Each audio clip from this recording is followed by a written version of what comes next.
Hello and welcome to Scilence, a podcast where women get really honest about surviving and thriving in what often feels like a man's world.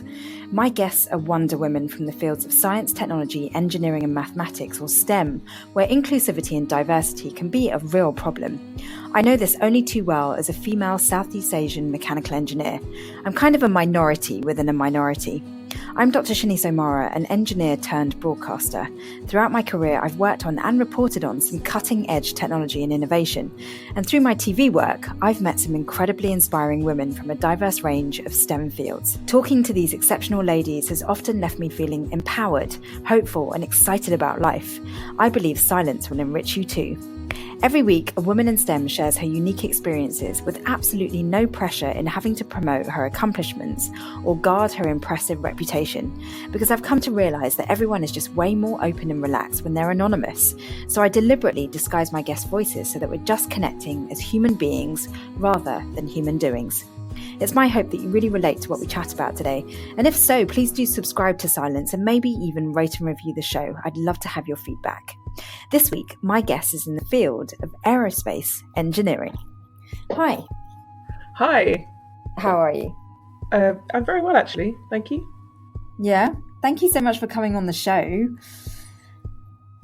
I know that you have quite a lot on your plate at the moment as you're juggling motherhood and a job all at the same time.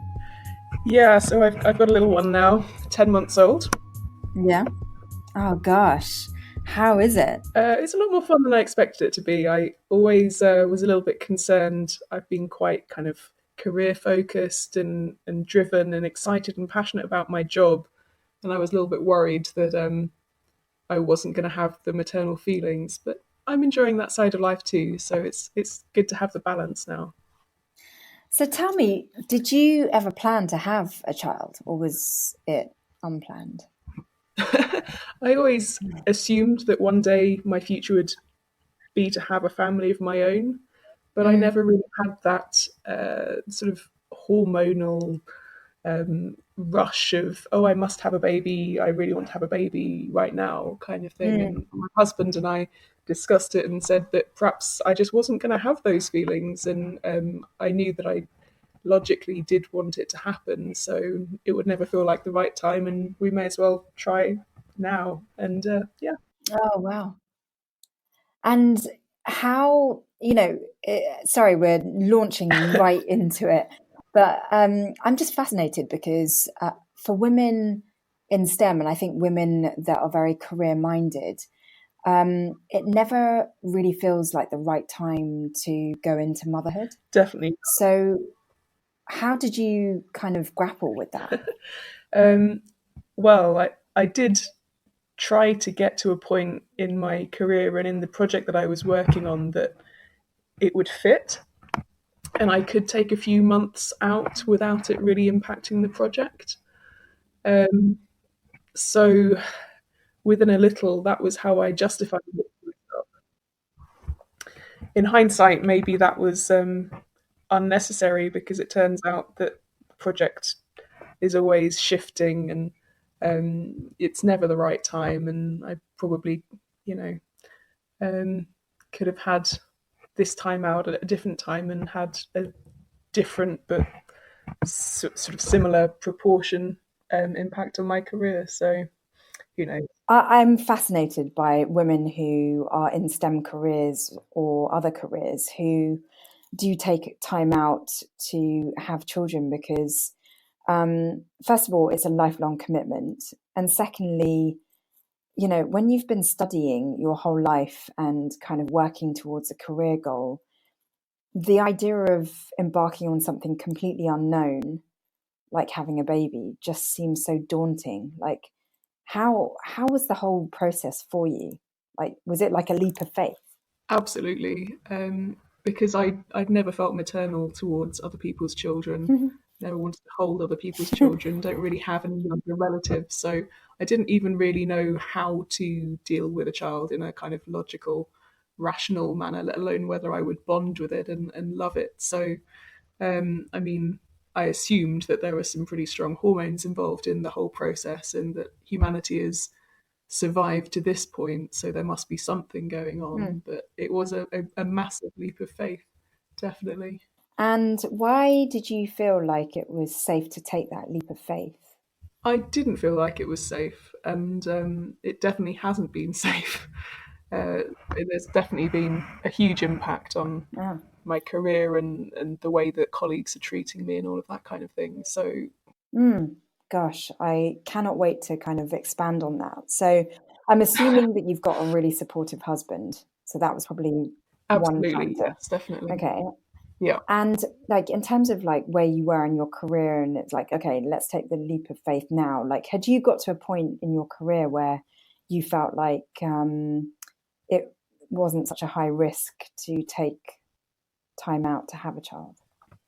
It was less about the risk and more that it was appropriate within the project that I was working on, that we'd reached all of our milestones. I felt that I had a secure role planned going forward, and it would have a slack few months in the project, and that if I had Right. those few months off, it wouldn't really impact the project. Mm. So I was trying to minimize the disruption on the project. I was kind of planning my family around the work that I do. Um, Unfortunately, it turns out that the project didn't have my back in the way that I expected they were going to. So I ended up not having the secure job that I'd planned my family around, and ended up just doing odd jobs for other people. Oh, wow. Okay. Um, was that personal, or do you think that your workplace just didn't know how to handle, like, the process of having a child? A bit of both. So I feel like you can make a lot of excuses Mm, for the way that I was treated and the way that things happened. And if you really put a positive spin on it, maybe people were trying to protect me or trying to minimize right. the stress of my Mm, career. But actually, what I wanted was to be able to continue having that career. And actually, the biggest stress that I had was that plunging into motherhood would mean the end of my career and would mean that people would treat yeah. me differently. And that was realized. So it was the worst way possible that I could have been treated So from my what would point of have view. been the best way to have been treated? Because I literally feel like corporates don't know. Well, as if nothing had changed. Right. Okay. But biologically speaking, A lot of the management are senior men. And I think maybe whether it's a sort of bias that they don't recognize, but I think they try and project what they expect you need or should want or something onto you, and then treat you in a certain way because of it, rather than actually asking you mm, what you want and then believing the answer right. that you give them. Yeah. So it's like you tell them what you want, but then they go ahead and think they know better about what you need. Well, just this kind of attitude of, oh, well, she says she's only going to take 3 months off, but I'm sure she'll come back once she's had the baby and want to take longer. Mm. So we'll deal with that then. And we won't make any plans for 3 months because she's definitely going to change her mind. And what was your reality? Basically, when I told my company I was pregnant, I very quickly ended up with the role that I thought was guaranteed to me. It was written in the job description when I applied that this role would progress into another role, and the further role was given to somebody else, and I wasn't given another job, so I basically didn't have a role, and just ended up doing odd jobs for people until I started my maternity leave. And then when I did come back 3 months later, they really didn't have a plan of what to do with me at all. So I'd gone from quite a high flying job managing 25 people in a multi-million pound project to really just trying to find ways to fill up my day. Gosh, it's like being treated like you're an invalid. Absolutely. And whether that was because they were trying to protect me or trying to allow me a work-life balance, or whether it was just because they honestly didn't expect me to go back to work, or they did think that I was somehow less capable during that time, I just found it really insulting. My attitude was that I'm taking some time out of work and out of my career, so I need to work even harder the time that I am at work and progress as far as I would in a whole year in 6 months because I'm taking 6 months out. Otherwise, I've taken a hit. Whereas their attitude was, well, she's only going to be in for 6 months this year, and she's probably not going to do anything particularly beneficial in that time, so we may as well not try and give her anything to fail at. Gosh. Or that's how it Wow. felt. Yeah.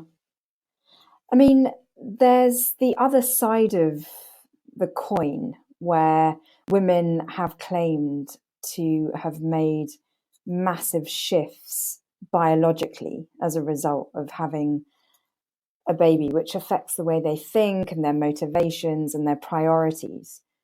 Did that happen to you? Definitely, I enjoy motherhood and I enjoy spending time with my baby far more than I expected to, which is great. And it might affect how many hours I'm willing to be in the office or what hours I'm willing to work for the short term at least, because I have to balance childcare and drop offs at nursery and all of that kind of thing. But for the time that I am in the office, I still feel that I'm just as capable, just as focused, just as motivated. And I really want something challenging. It's almost like I need something that I feel that I'm making a difference and that I'm important while I'm at work. Because if I'm not important while I'm at work, then why am I paying somebody else money to bring up my child Right. in a way that I might not have chosen to bring them up if I was there doing it myself? Mm. Gosh. So it's now got to compete with something that's also fulfilling that I could be doing at home, Yeah. where I never actually had that before. Gosh, I've never thought about that. Um, that's so poignant. Um, so where do you stand now? Like, now that your child is 10 months old, are you have you been able to prove that you really want to be challenged at work? I've I've been saying it and saying it and saying it. So the way that my husband and I split the parental leave that we had, so you have a year that the two parents can share. So I went back to work after 3 months. My husband took 6 months off, and then I'm taking the last 3 months of the year. So I'm due to go back full time in January, and I've been trying to line up a job and make sure that I'm going to have something challenging and exciting that I can kind of engage with. But I'm just finding it very hard at the moment to get anyone to actually commit to what role I'm going to have. So whilst I'm chasing and offering to go into the office and talk to people and interview for roles and all of this kind of thing, everyone's being quite difficult to get hold of and difficult to pin down, and basically reluctant to commit to anything. Gosh, it sounds like the curse of becoming a mum. It just doesn't sound welcomed. It's so fascinating to me that, I'm hearing someone who really wants to be good at her job and is so driven and so ambitious in what she does. And it really comes across that you love what you do. I really do. And and it kind of sounds like you're missing your work.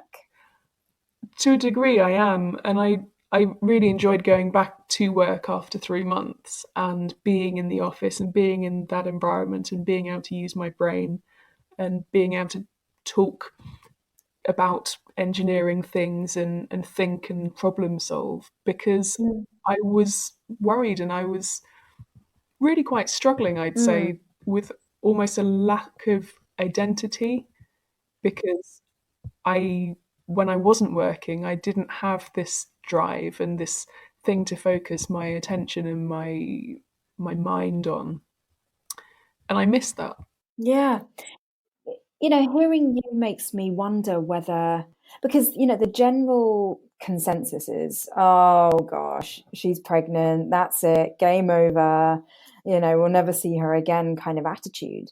And I wonder whether it's actually, I've always assumed that is what biologically happens. Like you have a child and that's it. All you want is, to sort of be with your child. But I wonder whether it's people imposing that or projecting that on women, and actually career women really want to go back to their careers. Well, I just don't understand why you can't want both. Men are expected to continue to want both. So why is it different for women? Right. And by the way, your husband sounds absolutely awesome that he's taking 6 months out for paternity leave and kind of giving you that time required to get your foot back in the door at work. Well, yeah, I mean, personally, I wanted that. I felt that if we were going to have a child together, then we should share the parenting responsibilities equally, and he agreed. But also, in some ways, I think that it can be quite selfish of the woman to take or expect to take the full year herself and have that time to bond with the child and not expect the father to have any.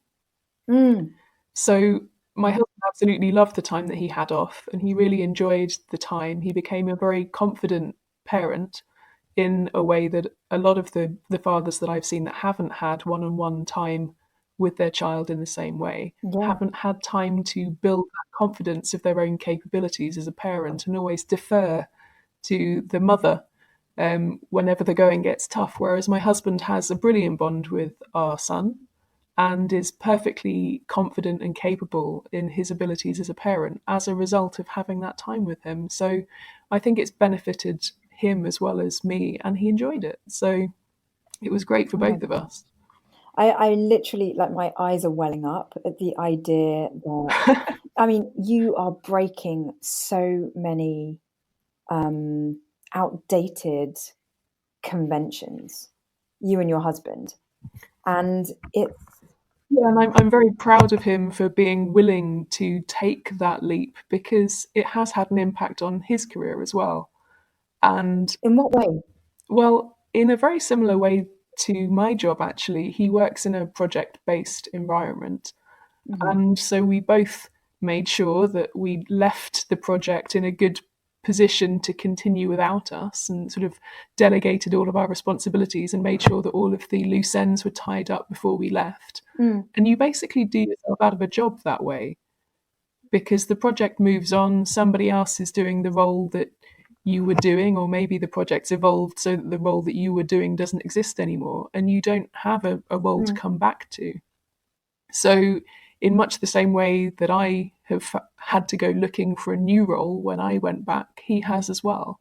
And he's found that people have moved on. Maybe the managers that you were working for previously aren't in the same role either. So, you don't necessarily have the reputation with the people that are right. left um, to have them immediately place you in a position of a similar rank or a similar challenge ready waiting for you when you go back. Gosh. So, because when I was listening to you describe your work situation, I was starting to get quite angry at what you had gone through, assuming that it was very gender specific. But actually, it's not gender Mm. specific. It's kind of circumstance specific. Corporates don't want their employees to have families, to have any other commitments other than the company. Well, yeah, they just aren't really set up to have people take a few months out. It's like having a sabbatical Mm. and then needing to come back to a job that's ready and waiting for you. Um, Even though that's not how it works in reality. I do think that there are still gender aspects of it where it's expected of the woman and therefore people treat them Mm. differently. But I think a lot of it's just the kind of the project based nature of engineering work. Right. So, do you reckon it's because in STEM fields, it's just highly competitive and fast moving, fast paced? I wouldn't necessarily say that it's the competitive aspect. It's just the fact that you've got an ever evolving project. So if you have a role, it doesn't stay the same role for a long time ever in the industries that I work in. So your job evolves through time, and as you go from maybe the design phase of the project through the testing phase of the project, the prototyping part, then you go into industrialization. And if you work with the project, your role normally evolves, but it never really stays a particular task that you're doing. The tasks are changing on a daily basis and evolving with the project nature. And so it's very easy to get left behind in that kind of environment if you take even more than a few weeks out of the office. And that's what they're struggling with. Yeah. So have you ever thought that with all your skills and knowledge and experience that you would be better off in a different role? A lot of women that I've interviewed for this podcast have expressed that post childbirth startups are a better environment for them because of the flexibility. Definitely, I think some of the larger engineering workplaces are quite hesitant to adopt new working practices. And so their flexible working policies or their working from home policies, their remote working, isn't up to date, it's not cutting edge. And a lot of the actual kind of HR policies around parental leave, maybe the actual pay that you get during parental leave and that kind of thing are also not up to par with some of these really modern, groundbreaking new startups that have this kind of progressive, forward-thinking mentality from the start and have a blank sheet of paper when they come to draw up their policies. So have a lot more flexibility and ability to rewrite the rule book, I think. Yeah. It sounds like big corporates or big, engineering projects just don't have room for being human. It's a funny one, isn't it? I think there's just a lot of inertia when you've got a very big company, very well established, and a bit of a kind of, well, this is the way we've always done it attitude. It's very difficult to make changes in that environment. Whereas if you're starting afresh with a small team of people, you can be a lot more agile and change things and make things in your vision of the future You mentioned from the start. You mentioned earlier that a lot of your senior management are male. I wonder if you had senior management that were female, whether things would be different. It's interesting. A lot of the people that I've spoken to that have been the most willing to push for change have been women.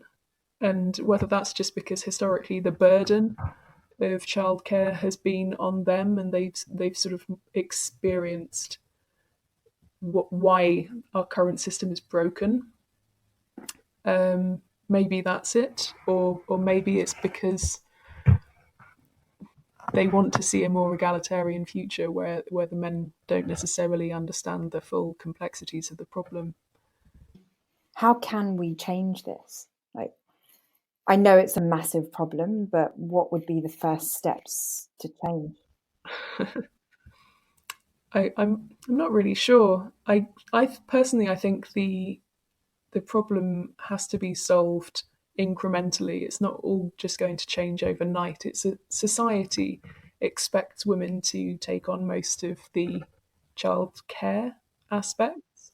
And a lot of women expect and want to take the majority of the the time off, those kind of things.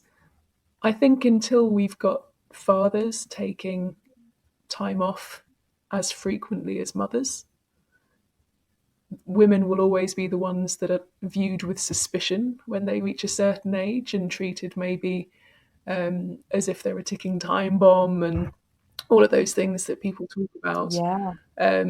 that people view them in a way that maybe they don't make plans for them over a 5-year period in the same way that they do for men of a certain age. If you manage to get men taking their parental leave as much as you do women, then they become just as much of a risk. And it just becomes all people who are coupled up of a certain age become a risk. And then you have an egalitarian risk factor or expectation. And then that's the way that Mm. you solve it. So that's why I'm really proud of my husband for kind of stepping up and taking Yeah. that leave, because people haven't adopted um, the change that, I mean, it's legally enforced now that both parents can take leave, but I think it's still dismally low the amount of eligible men that have actually taken even more than a couple of weeks out of the office. So until we manage to convince men to do their share of the childcare and women to allow them to, it's always going to be the same, isn't it? Women are always, for the foreseeable future at least, going to be the ones that carry the child during the pregnancy and then bear the child. Whereas for a man, um, it's quite possible to conceive a child and not even be aware of it if you haven't been told about it. So um, it's quite a lot more obvious for the woman that she's carrying a child and she's going to mother a child. Um, I just really feel like we've become so, we're such a kind of like taking responsibility for the consequences of our actions, like using plastic bottles and not really worrying about the fact that it ends up in the ocean or landfill eventually, which really pollutes our environment, just things like that, where it's always just instant gratification and not, we spend no time sort of considering what our action. And I just feel like, unlike your husband, he really, he knew what taking the leap of faith into parenthood would mean, and he's assuming responsibility for that. I mean, absolutely, we need more like him. we do. We need to change attitudes one individual at a time. And yeah, I'm just really proud that he was one of those ones that was willing to be a groundbreaker in his organisation, but also in his peer group in taking that time off. So And also to thank him for now having to deal with the burden and pressure of people wanting to steal his job, basically, as a result of having old sort of mentalities towards career, which is, competitive, cutthroat, and driven. move on We're going without to you. just take, yeah, yeah. How did you get into a STEM field in the first place? Like, as a young child, was it really obvious that this was the career direction you were going to go into? I wouldn't say so, no. I was always good at maths and physics and logic problems, but always the things that I enjoyed doing were creating things and art and design and DT and all of those things. Those were my favourite lessons at school. And teachers did say to me, "Oh, you should become an engineer," but I didn't really know what engineering was. I didn't know any engineers through my family or parents of friends, and I had that kind of common misconception that engineers fix broken boilers or washing machines, and Yeah. that it was a kind of a grubby, hands-on job, and I didn't really understand why people were trying to propose that for me, because it was clear to me that I wanted to do something creative. And yeah, it really took seeing some engineering projects in the press for me to kind of change those perceptions and say, oh, actually, if that's engineering, that looks pretty cool. I'd quite like to do that. What were the projects?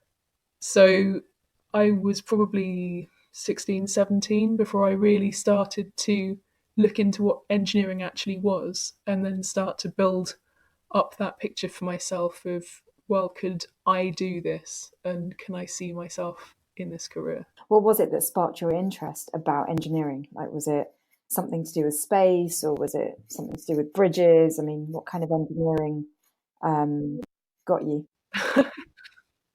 um, so when I was looking into what kinds of things appealed to me, uh, I looked at robotics. I thought I'd quite like to go and make the next Asimo for Honda.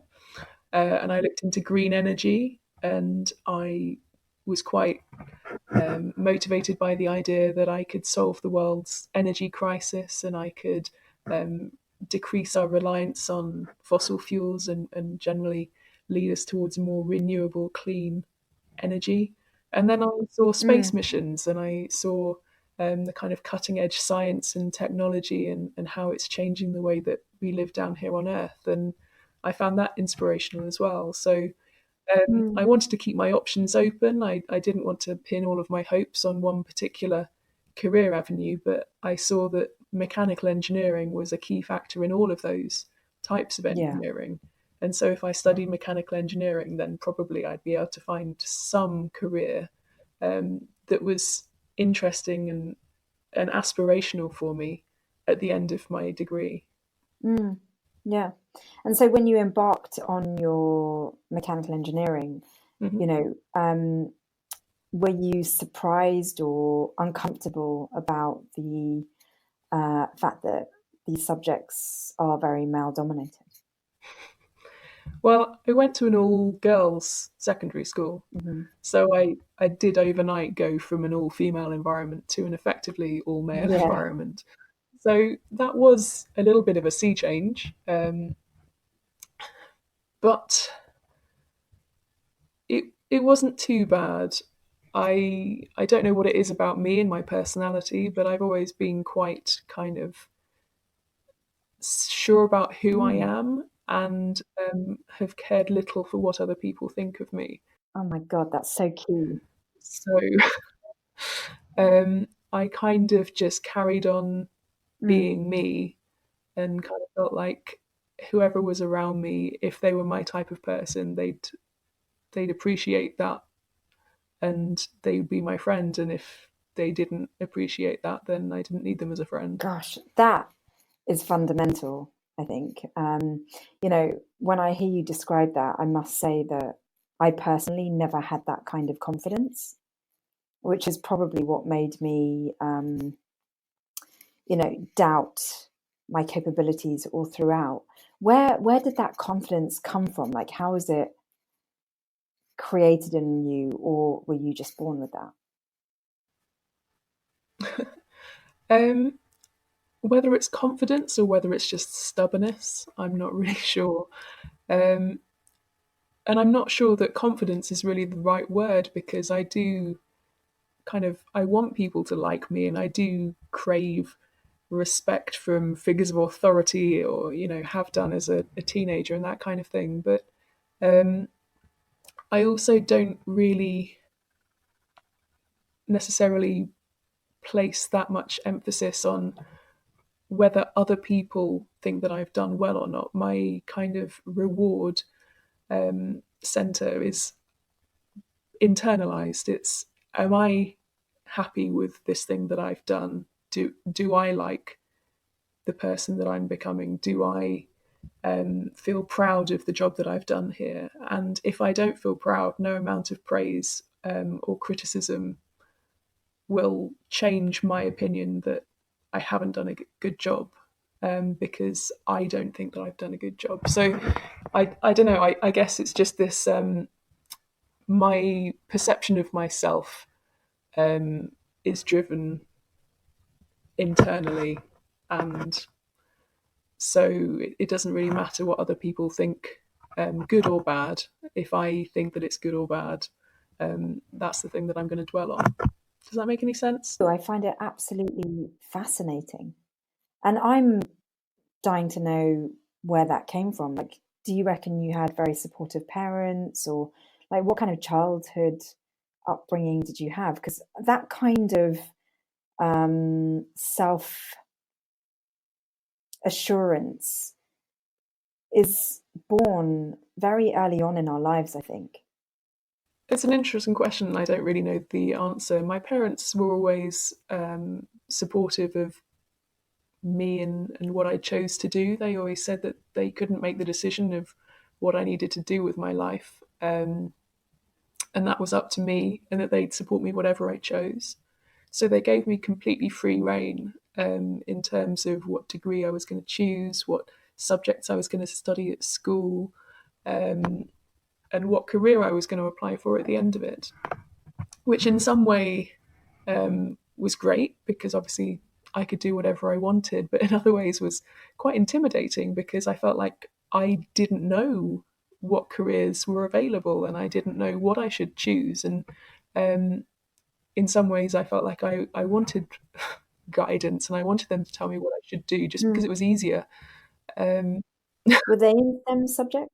my dad was an industrial chemist, so he was in a STEM subject in his career, but he'd got there the long way. So he didn't get very many GCSEs at school, and then he left school after that, and then went back to studying later in life. So in some ways, he was quite keen that we kept going with our studies at school because he recognised that he'd taken a harder route than he needed to. So he was quite firm with us that we needed to concentrate at school and we needed to get a good education. So he was definitely making sure that that was going to happen. But then where we went with that was completely left open to us. And it sounds like giving you the responsibility for your own decisions really allowed you to assume that kind of responsibility early on and kind of live with your decisions. Well, yeah, definitely. There were a few people trying to tell me that engineering wasn't the way that I should be going, and that they didn't approve of this as Why? a career choice. And I had to kind of defend it against a few teachers or parents of friends or even family members that kind of saw it as maybe the stereotype of the grubby job. Or I think my gran once said, "Oh no, you don't want to do that. They'll have lewd calendars on the wall and all sorts." Visualizing some kind of mechanics workshop. So I became very adept at saying, well, it's not just trains and cars and things that engineers do. It's designing new things, and it's designing things that go into space and robots and green energy and all of these things. So I'm going to go and design these new things. And people would kind of look at me and maybe they'd be persuaded or maybe they wouldn't, but I just had to kind of stick to my guns and, well, not let them put me off. It's very forward thinking of you. You think? Yeah. To sort of like go against all conventional thinking and say, no, I actually believe it's something more than that. I'm going to keep with it. Well, maybe it comes back to the same kind of point of just once I found out what something is, and I feel like I've done my research, I'm then not going to be persuaded otherwise by people that haven't also done the research. Right. Yeah. Yeah. You said that maths and physics and things weren't necessarily your strongest subjects. So how did you get on with doing a degree in mechanical engineering with all the maths and physics that is involved in that kind of degree? I mean, I was always reasonably strong in those subjects. I just didn't enjoy them very much. I found them quite dry and quite difficult to get excited by. So I had to motivate myself by the idea that, yeah, okay, I'm not enjoying solving this differential equation or whatever it was, but if I pass this exam, then I can go and build space robots. Do the So fun stuff. it's just jumping through hoops to get to the point that I want to get to. So it was about having that bigger picture and having that motivation to push through the dull bits as I saw them, to get to the exciting and kind of stable and well paid career that I had as an expectation of the payback. I must say, listening to you just makes me think that your 10-month-old son is a really lucky boy to have a mum like you. Because you just sound so clear in the way you approach life, and someone that is very unflappable. Where does that all come from? I would probably credit my grandmother with that.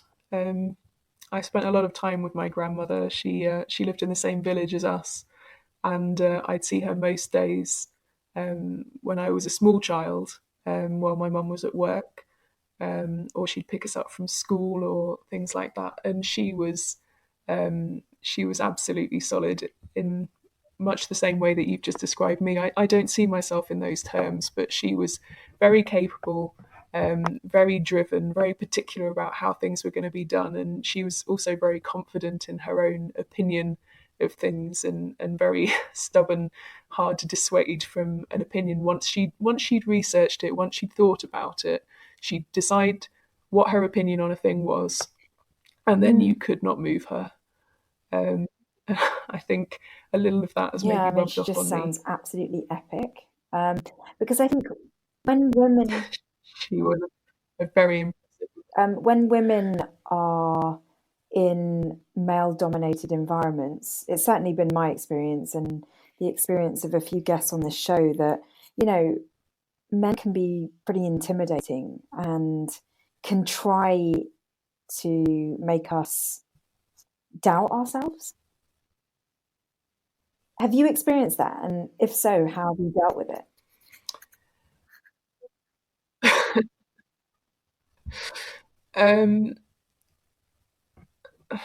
It's always a difficult one, and it really depends on the situation. But I've had all sorts. I think everyone has who's worked in a male-dominated environment before.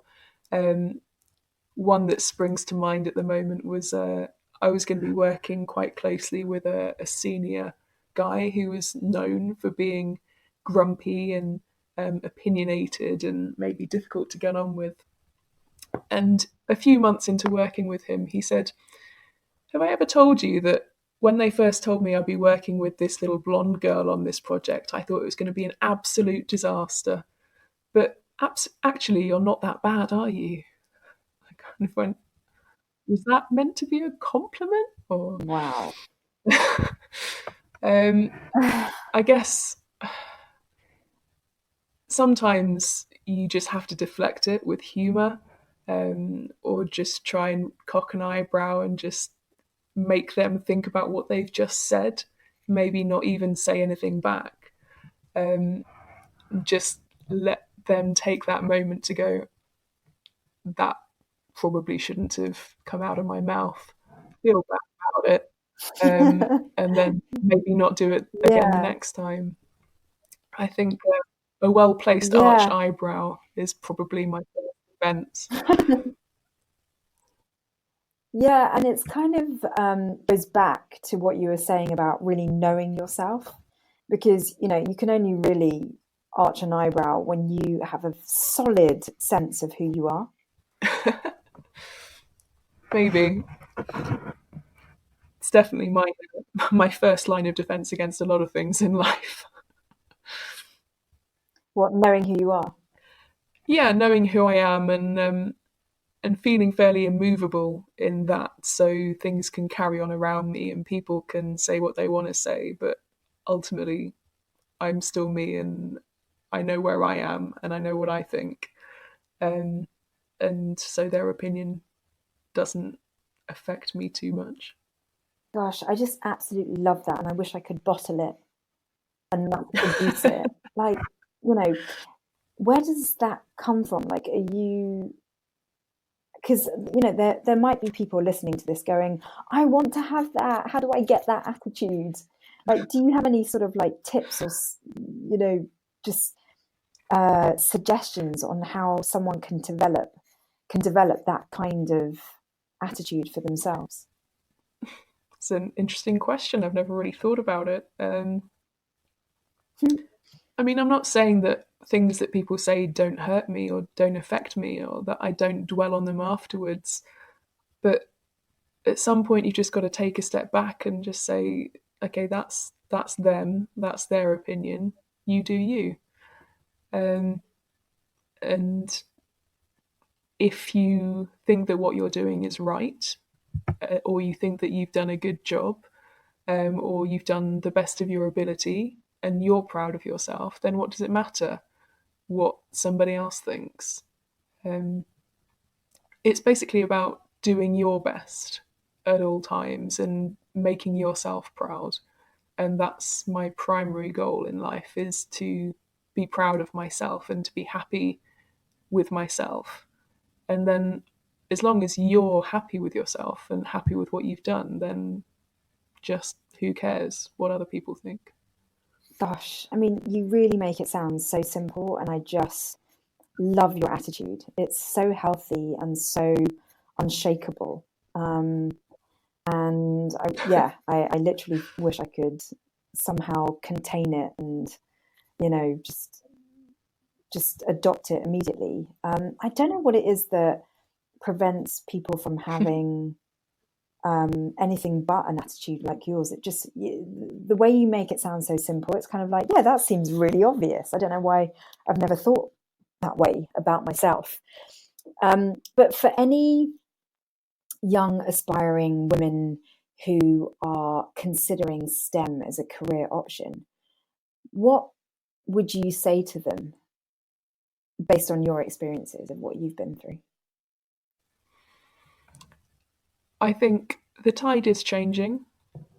Definitely, I'm seeing the world changing around us. You've got all of these drives for um, gender equality, for pay equality, for equality of opportunity for men and women, in terms of the careers that they can aspire to. And I think it is shifting that way. So, whilst maybe so far in this podcast I haven't painted a particularly rosy picture of my experiences, I do think that it's still a really great career to get into. It's really rewarding work. It's a very stable career. It's very well paid, relatively speaking. And it is changing. It is becoming more equal. It is all progressing in the right direction. So I do think it's a great place to be and a great place to aim for. We're just not quite 100% of the way there yet, but there are people fighting those battles, so you don't have to fight them all yourself. Don't worry about that. And it is changing. So I don't want to put people off coming here. It is a great place to be, just we want to make it even better. Yeah. And, now that you've also had um, a taste of what it's like to be juggling motherhood and a career, would you do anything differently, or have you learned anything from the experience? Are you going to have a second child? Like, what's the situation with that? um, I've just enjoyed motherhood a lot more than I expected to. Um, I would totally recommend that to anyone that's on the fence as well. Um, and yeah, it is going to complicate my career because now I've got to juggle those two things. But if it's important to you, you make it work, right? So I will find that balance, whatever it ends up being, between the things that I'm passionate about in life, and yeah, I'll keep doing what makes me happy, and at the moment that seems to be engineering and motherhood. Yeah. I mean, some women actually, make a conscious decision not to have children because they feel that they've got to choose one or the other. Mm-hmm. Are you saying that it's not a choice, like it is a case of adjusting then? I don't know. I mean, for me, I think I can hopefully balance these two things, or given the opportunity to, I think I could balance these things to my satisfaction. Now I've just got to persuade my bosses and project managers to give me the opportunity to balance them, which I think I can do, and I'm optimistic about getting a challenging and exciting role going forward. So I think I can make it work. Equally, I think I could have been happy without having a child. I was perfectly happy with my relationship with my husband, with the job that I was doing. I was fulfilled in life, so I didn't need a child to complete me.